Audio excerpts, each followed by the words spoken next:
ஆங்கிலத்தை அகற்றுவதன் மூலமாக அந்த இடத்துல இந்தியை கொண்டு வந்து வைப்பது என்கிற அவர்களோட திட்டத்தான் இவருடைய ஸ்டேட்மெண்ட் அது. 2014-15, 2024-25 இந்த ஆண்டுகளில் சமஸ்கிருதத்துக்காக 2542.59 கோடி ரூபா ஒதுக்கப்பட்டிருக்கிறது. இவர்களுடைய பார்வை கண்ணோட்டம் என்பது வடமொழியை சமஸ்கிருதத்தை ப்ரமோட் பண்ண என்பதுதான் திட்டம்.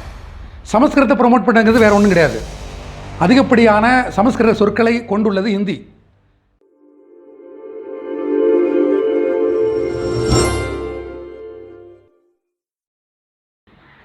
அன்பிற்குரிய தோழர்களே வணக்கம்.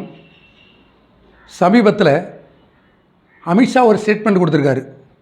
அதாவது ஆங்கிலம் பேசுவதை அவமானமாக கருதுகின்ற ஒரு காலம் வரும் என்பதாக. அவர் ஏன் அப்படி பேசியிருக்காரு? முதல்ல அதை அவரால் அமல்படுத்த முடியுமா? அவருடைய கட்சியால் ஆட்சியால் அமல்படுத்த முடியுமா? இப்போ நிறைய இண்டஸ்ட்ரியல் வருது, இன்வெஸ்ட்மெண்ட் வருது. இண்டஸ்ட்ரியலுக்கு என்ன ஹிந்தி வார்த்தைகளாக பயன்படுத்துகிறாங்க? அந்த இண்டஸ்ட்ரியல் டெவலப்மெண்ட், இன்வென்ஷன்ஸ் இதெல்லாம் வெளிநாடுகளில் உருவாக்கப்பட்டு அது பல நாடுகளுக்கு அந்த கண்டுபிடிப்புகள் அனுப்பி வைக்கப்படுது. அது ஆங்கில மொழியில் இருக்குது. அது அம்பானியும் அதானியும் அல்லது அகர்வால்களும் உருவாக்கக்கூடிய ஏற்படுத்தக்கூடிய இந்த இண்டஸ்ட்ரியல் இந்த கட்டுமானங்கள் அனைத்துமே வெளிநாட்டிலிருந்து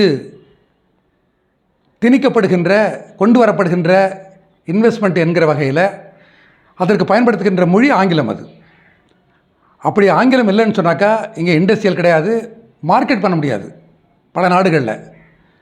அப்போ என்ன நோக்கத்திற்காக அதை சொல்கிறார்? அதுக்கு ஒரு நோக்கம் இருக்குது, காரணம் இருக்குது. இன்னும் சொல்ல போனாக்கா அவர்கள் சொல்லுகின்ற ஆங்கிலம் பேசுவது அவமானம் சொன்னாக்கா அவன் சொந்த குடும்பத்தில் அந்த கட்சியை சேர்ந்தவர்கள் அமல்படுத்த முடியுமா?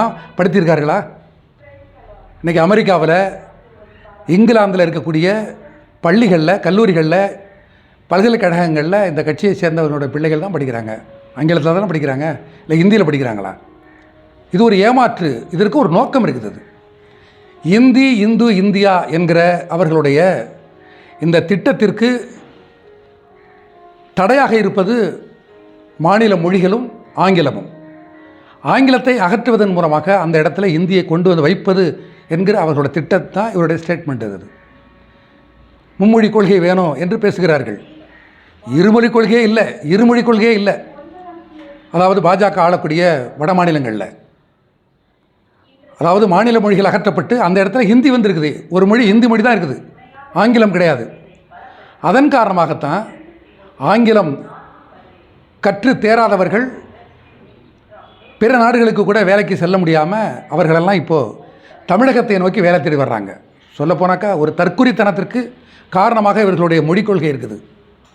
அந்த அடிப்படையில் இவர்கள் இப்படி பேசுவது, அமித்ஷா பேசுவது என்பது எல்லா மாநில மொழிகளையும் அழித்துவிட்டு ஆங்கிலத்தையும் அழித்துவிட்டு அந்த இடத்துல இந்தியை கொண்டு வந்து வைப்பது என்பது அவர்கள் திட்டம். அது இப்போ சில டேட்டாஸ் எல்லாம் நமக்கு தெரியப்படுத்துவது என்னன்னாக்கா 2014-15, 2024-25 இந்த ஆண்டுகளில் சமஸ்கிருதத்துக்காக 2542.59 கோடி ரூபா ஒதுக்கப்பட்டிருக்கிறது.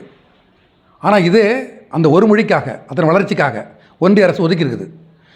ஆனால் செவ்வியல் மொழியாக இருக்கக்கூடிய தமிழ், தெலுங்கு, மலையாளம், கன்னடம், ஒடியா இந்த 5 மொழிகளுக்கு மொத்தமாக சேர்த்து 147 கோடி தான் ஒதுக்கப்பட்டிருக்கு என்று சொன்னால் இவர்களுடைய பார்வை கண்ணோட்டம் என்பது வடமொழியை சமஸ்கிருதத்தை ப்ரமோட் பண்ண என்பதுதான் திட்டம். சமஸ்கிருதத்தை ப்ரமோட் பண்ணுங்கிறது வேறு ஒன்றும் கிடையாது. அதிகப்படியான சமஸ்கிருத சொற்களை கொண்டுள்ளது இந்தி. எனவே இந்தியை திணிப்பது என்பது அது சமஸ்கிருதத்தை திணிப்பது என்பதுதான் பொருள். அது எனவே அவர்கள் சொல்லக்கூடிய தேவ பாஷை என்கிற அந்த மக்கள் பேசாத ஒரு சில கூட்டம் மட்டும் பேசக்கூடிய, மிக குறைந்த அளவில் உள்ள மக்கள் பேசக்கூடிய இந்த, சரியாக சொல்லப்போனால் இது வந்து ஒரு கம்யூனிகேஷன் லாங்குவேஜே கிடையாது. அது ஒரு தொடர்பு மொழி கிடையாது. இது வேத மொழி. அது அவர்கள் சொல்லக்கூடிய இந்த இத்திகாஸ், புராணம், வேதங்கள் இவை எழுதப்பட்ட மொழி என்கிற அடிப்படையில் அது உயர்ந்த மொழி என்பதற்காகவே அந்த மொழியை திணிப்பது என்கிற திட்டத்தோடு அதற்கு தடையாக இருக்கக்கூடிய மாநில மொழிகளை அகற்றுவது, அழிப்பது, இந்தியை ஆங்கிலத்தை அகற்றுவது என்கிற வகையில் தான் அதை அவமானமாக கருதுவது என்கிற ஸ்டேட்மெண்ட் கொடுத்துருக்காரு.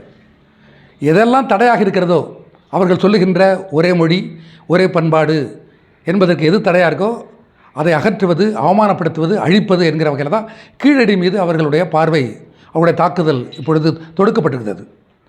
கிட்டத்தட்ட தமிழுக்கு, தமிழ் நாகரிகத்திற்கு, தமிழ் மொழிக்கு கிமு 600, சரியாக சொல்ல போனாக்கா 6000 ஆண்டு ஒரு தொன்மம் உண்டு என்பதை அடையாளப்படுத்துகின்ற, இது வரலாற்று நூல் வழியாக அல்ல, இது தொல் ஆய்வு, மறுக்க முடியாத ஆய்வின் வழியாக அது நிறுவனமாக இருக்குது.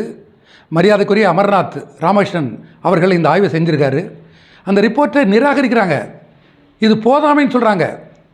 மறுபடியும் ஆய்வு செய்யணும் என்று காலத்தை நீட்டிப்பதும், இதை மறுப்பதும், நிராகரிப்பதும் அதன் பொருள் என்ன என்று சொன்னால், தமிழின் தொன்மையை அழித்துவிட்டு அந்த இடத்துல வடமொழியை, சமஸ்கிருதத்தை, ஹிந்தியை திணிப்பது என்பதை தவிர வேறு எந்த நோக்கமும் இல்லை. ஆனால் ஒன்று மட்டும் சொல்ல முடியும், இவர்கள் மொழியின் மீது, பண்பாடின் மீது எப்பொழுதெல்லாம் தாக்குதல் தொடுத்தார்களோ அதற்கு எதிராக தீவிர வினையாற்றிய ஒரு மரபை கொண்டது தமிழ்நாடு, தமிழ் மக்கள். அப்படி தான் இந்தி மொழியை அவர்கள் பள்ளியில் பயிற்று மொழியாக 1934 கொண்டு வந்த பொழுது அதற்கு எதிராக தீவிர எதிர்வினை, அதில் தான் நடராசன், தாளமுத்து போன்றவர்கள் ஈகியர்களாக மாறி அது முறியடிக்கப்பட்டது. அப்படி தான் 1964 அவர்கள் ஆட்சி மொழியாக இந்தி என்று கொண்டு வந்த பொழுது அதற்கு எதிராக திராவிட முன்னேற்ற கழகம் அந்த போராட்டத்தை நடத்தியது. அண்ணாதுரை அவர்கள் இருந்தார்கள், தந்தை பெரியார் அவர்கள் அந்த போராட்டத்தை நடத்தினார்கள். இப்படி அதே போல தான் பண்பாட்டின் மீது அவர்கள் கை வைத்தார்கள்.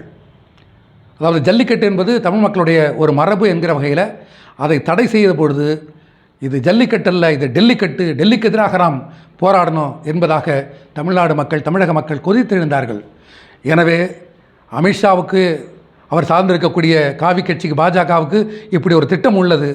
ஆனால் அதை அவ்வளவு எளிதாக அமல்படுத்த முடியாது. குறிப்பாக தமிழ்நாட்டிற்குள் உரிய எதிர்வினையை தமிழ் மக்கள் தருவார்கள் என்பதை இந்த வரலாற்றை காணொளியின் வழியாக நினைவுபடுத்துகிறது மக்கள் கடை இலக்கிய கழகமும்